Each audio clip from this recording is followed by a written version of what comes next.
Hello, हाय, नमस्कार। कैसे हैं आप लोग? कल एक वीडियो देख रही थी।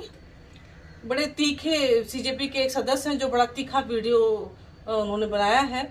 कल कहीं जब प्रोटेस्ट हो रहा था तो उनको रेलवे स्टेशन पे कुछ बच्चों ने उनको बर्गर खाते हुए पकड़ लिया था और उनसे पूछा था कि भाई ये प्रोटेस्ट के बच्चे लोग मार खा रहे हैं, आप यहाँ बर्गर खा रहे हैं। तो कल उन्होंने कोई जवाब नहीं दिया था, बट आज उनका एक वीडियो वायरल हो रहा है जहाँ बोल रहे हैं कि मैं कोई जॉब करता हूँ तो मैं आपको जवाब दूं। तो भाई जो आपके प्रोटेस्ट में जॉब छोड़ के आए हैं वो उसका जवाब कौन देगा?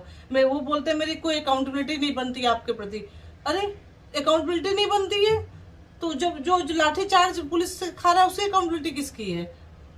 जब सरकार के खिलाफ खड़ी हो गई है उसकी अकाउंटेबिलिटी किसकी है? कोई ये नीट की परीक्षा का ये पहला पहला वाकया नहीं है। ऐसा नहीं है कि ये इस सरकार में पहली बार कोई पेपर लीक हो गया है और ये चीजें हो रही हैं। 10-20 सालों से ऐसा होता आया है। किसको नहीं पता है कि बार बार पेपर लीक होते हैं? किसी भी सरकार, किसी की भी सरकार रही हो, पेपर बराबर लीक होते रहे हैं, बराबर चर्चा का विषय बनता रहा है। लेकिन आपने उम्मीद किसने जगाई? आप लोगों ने ना। जो बच्चे फांसी लगा लिए उनके पेरेंट्स के अंदर ये उम्मीद की, उनको भी पता था कुछ नहीं होने वाला, फिर अकाउंटेबिलिटी कैसे नहीं बनती है आपकी? या तो आप उसको उसके सूत्रधार बनिए या तो फिर ऐसी चीजें मत करिए। ऐसा नहीं है कि ये सीजेपी नहीं होती तो ये नहीं होना था, ये होना था, किसी न किसी रूप में होना ही था।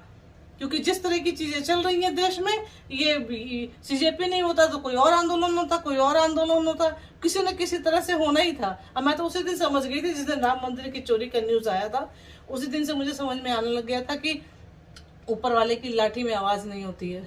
ऊपर वाले की जितनी कल जो लाठी चली है, ये तो जो गलत हुआ है वो ठीक है। सरकार ऐसा नहीं है कि सरकार कहे कि आइए आइए संसद में घुस जाइए।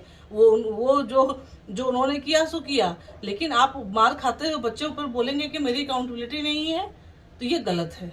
और जो जो ऊपर वाले की लाठी की आवाज है वो तो लोगों को समय आने में पता चल ही जाएगा।